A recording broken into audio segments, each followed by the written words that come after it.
Hey, hope it's all well. I was going to continue the lesson I was doing with the Sweet Home Chicago, and I can't remember how far I got with it, but I'm pretty sure we just kind of covered the main riff. I still got the chords written up here. Okay. All right. Don't worry about these little letters beneath them. That was for another student I'm doing the song with, and we were kind of breaking down the actual notes for the chords. So if you want to see this, and I've showed you some scale patterns already, you can kind of like you can use your scale patterns that I showed you to kind of deduce what each note is in the scale. You know, A, C, D, E, F, F sharp, depending on the scale, obviously. So this one, these are the three, the triads for the 7 chords, okay? And one thing to remember about the notes on the guitar is that there is no B sharp and there's no E sharp, okay? They both E and F and B and C are a half step away from each other. If you look at the piano, those are the two sets of keys in a sequence where the two white keys are next to each other, okay? So that is kind of why the sequence works. Maybe you can go over that a little bit, actually. Maybe that'll help. And then we'll get it back to the song, all right? I don't want to write too much on here for this, but let me see. I can probably get rid of this now. It doesn't really... I'll rewrite it up there maybe if we get to it, but either way, you could pause it where it was when I had it written up there and then look at it if you really want to see that. But all right, so let's just do a quick scale lesson, okay? So this is going to be different than this whole thing. C, is that well? C, all right, let me move it over.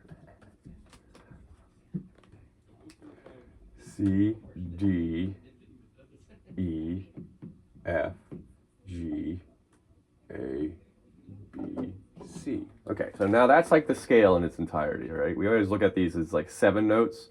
1, 2, 3, 4, 5, 6, 7, and then the repeat here on C. I hope you can see that a little closer.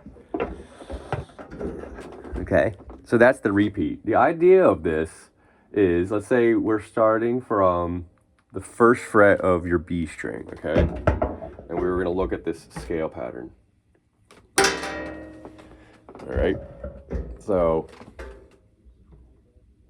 I mean, this is the C scale we learned, I showed you.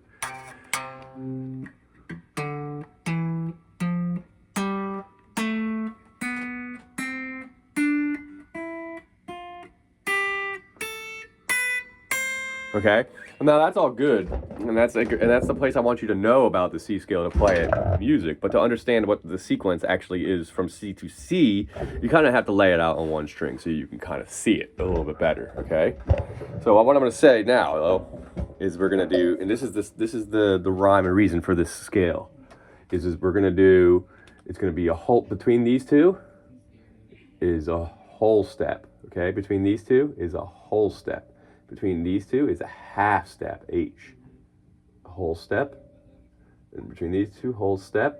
Between these two is a whole step. And then the last bit is a half step, okay? So, the reason why this matters is because on the piano, when we see, and now the reason why we always start with C is because there's no sharps or flats, okay? So if you played it on the piano, it would just be all the white keys. No sharps or flats involved, okay? So... all these are the white keys, but because of the half steps, you see where the black keys are, kind of. So there's a black key between C and D. There's a black key between D and E. There is no black key here because remember there's a half step, but then there's a black key here between F and G, and then one between G and A, and then an A and B as well. Okay.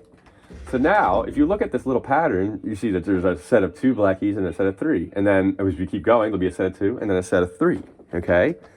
So that's kind of how this scale pattern works. And I can show you that on your guitar, okay? So let's start that. This is C, okay? We're gonna start on C.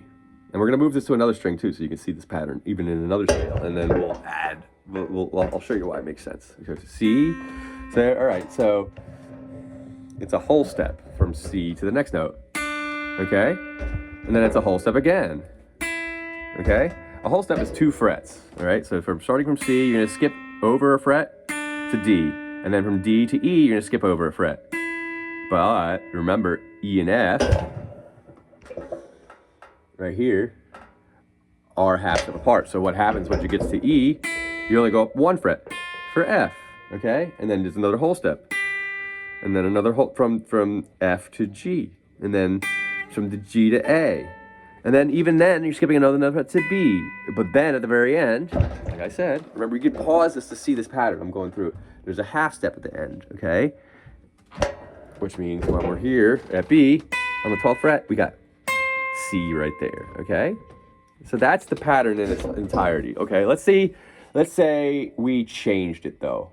Let's say we decided we wanted to do on the E string, we're gonna do this, okay? So that's easy, that's easy. Let's try and just do that pattern. We're not gonna even talk about the notes, but the notes are gonna change, but we're gonna do the half step, the whole step, half step, whole step, half step game, all right? So E is the first note. First note of the major scale is a whole step away. So we skip over a fret, there. And then the next one's a whole step, okay? But then the next is a half step, okay? And then the next is a whole step. And then the next is a whole step. And then the next is a whole step. And then at the end is a half step. Sounds like a scale, right? There's good reason it is a scale, okay? Now this is why we usually don't do E as a starting note. And then I'll show you why that is, okay? Let's say, I'm gonna put this back on here. Now we're gonna get rid of these notes here. We're gonna do the same little thing that I built here, but we're gonna do this starting on E now. Okay, so we do this too. That's terrible. Anyway, so let's just write out E, F, G, A, B, C, D, and then back to E again, okay? I'm sorry this is kind of small. It's kind of small. All right, now if we do the whole step, half step, same pattern, remember, whole step as the C scale, as any scale, all scales are this pattern. Okay, and then we got a half E right there, all right? So now, on the E string though, but remember, we're not in C anymore, so there has to be sharps or flats, because if C is the only one without sharps or flats, everything else has sharps or flats. But we'll make this easy though, all right?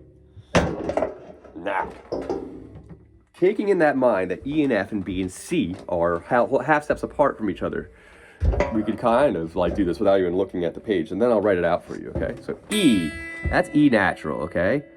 Now, E and F are a half step apart, but if we're gonna go a whole step, we're skipping over F, aren't we? That's F sharp, okay?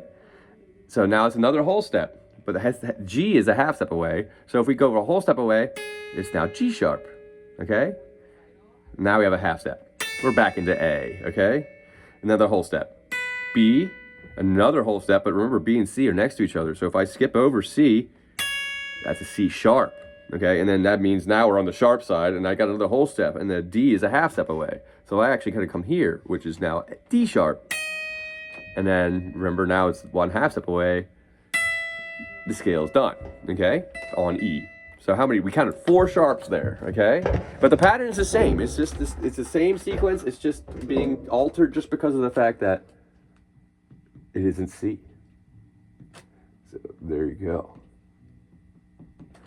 All right. So remember, if you remember correctly, we were talking about how all major scales have a minor scale in it too. So let's say we were, we had the C major up there. So obviously A minor.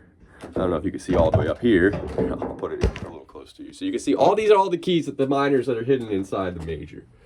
If you look at that, okay? Pause it there and you look at that, all right? So you can see C at the top and A minor, right? So we did E major. If you look for the big E, right here, right? Make sure you're in there. Oops! There's a C sharp, okay? So there's a C sharp minor. Each one of those scales, the minor scales, if the major scale, let's say A, you're in A, and it's the same as the major scale, that means that it will not have any sharps or flats written on it, okay? As well, because it's the same sequence, okay? So the minor, it will be the same as whatever its relative major is, okay? Now, all of this is supposed to help, hopefully, get you to start seeing the pattern of the guitar. Now, if we go back to, I had a guitar pick, there you go. We go back to Sweet Home Chicago, okay? One thing that's cool about this is, and this is the scale pattern, we're gonna use the minor scale in this sense. So if you look at the scales I wrote for you, if you go off the 6th note in the sequence, that's the beginning of the minor scale. And it just goes through the major all the way back up to the 6th, an octave higher, okay? So in a sense, it's still the same pattern, but we're starting from a different spot in it, okay? So, but the reason I want to show you this is once we start getting the riff down, we got the riff down 0, 4, 2, 4, 2, 4, 2, 4, 0 on the E, 4 on the E, 2 on the A, 4 on the A, 2 on the D, 4 on the E, 2 on the A, 4 on the A, and it resolves around, right? That's the A chord, the E chord, okay? And if we played that scale, you know, that's the major, but I want you to start from the minor perspective. Remember, and this is the box.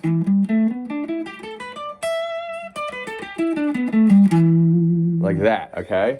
It's all between these 2 frets. You remember the pattern, I'll show you real quick. So 12, 15, 12, 14, 12, 14, 12, 14, 12, 15, back to 12, okay? Okay, and so when we go to A though, that's over the E chord. A, 0 on the A, 2 on the A, 4 on the A, 2 on the D, 4 on the D, 2 on the G, 4 on the A, 2 on the D, 4 on the D. Remember I showed you that? Now we have the A scale we could play over that. Same sequence. Oops. Same spacing, okay? So 5 on the A, 8 on the A, 5 on the 5 on the E, 8 on the E, 5 on the A, 7 on the A, 5 on the D, 7 on the D, 5 on the G, 7 on the G, 5 on the B, 8 on the B, and then ending on A on the high E, okay? And now, same thing for the, I don't think we got that but far into the B, but we can move this whole pattern up again. So every single time we change chords, you could change the scale pattern you're in, all right? So now we have E, and then immediately to A. So we can immediately change the melody from being an E melody to an A melody just by changing the spot on the neck we're in, okay? Same with B. Now B is too quick to kind of really, it's more of a couple notes and then you're automatically onto the next one. So that's kind of the trick with is how quickly you can time it and sometimes lead into this chord. And this is all about soloing in the way the melodies work, okay? And this is how songs work really. Is like anytime there's a chord changing, usually the note, the melody that the singer is singing is changing with it. And same in the sense on the solo and on the guitar. We all adhere to the same scale pattern, no matter what, okay? So now I want to talk about a couple chords for this. Now E7, let's just say we want to play this without the riff. We just play E7. This is a good way to practice it. It depends on what E chord you really want to have. Okay?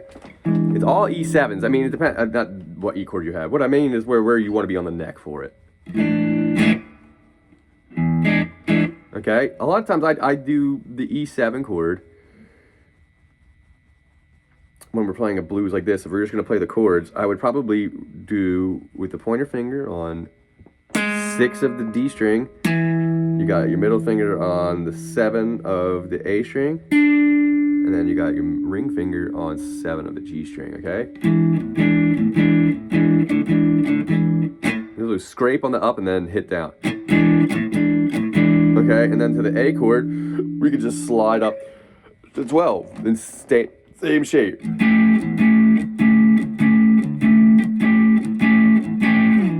can slide back there, and actually, it's funny, up here, you can actually just shift up a string. Okay? And then the B7 is exactly the same shape as those other two, but we're on the 14. Back to 12.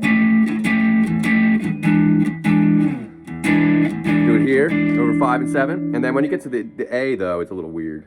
It's the same shape on the A, on the D string, but you gotta move your ring finger up a fret. And same with the B. Okay, these chords are a little harsh sounding, kind of, because of the voicing I'm giving you. But I want you to try and work with those, okay? Mostly just because of the fact that it's eventually going to be one of the most common things you do in a guitar, so just starting it now is good, all right? We'll work with that, all right? I know it's a lot of stuff, but I think as far as understanding the patterns and everything, this will get you there, okay?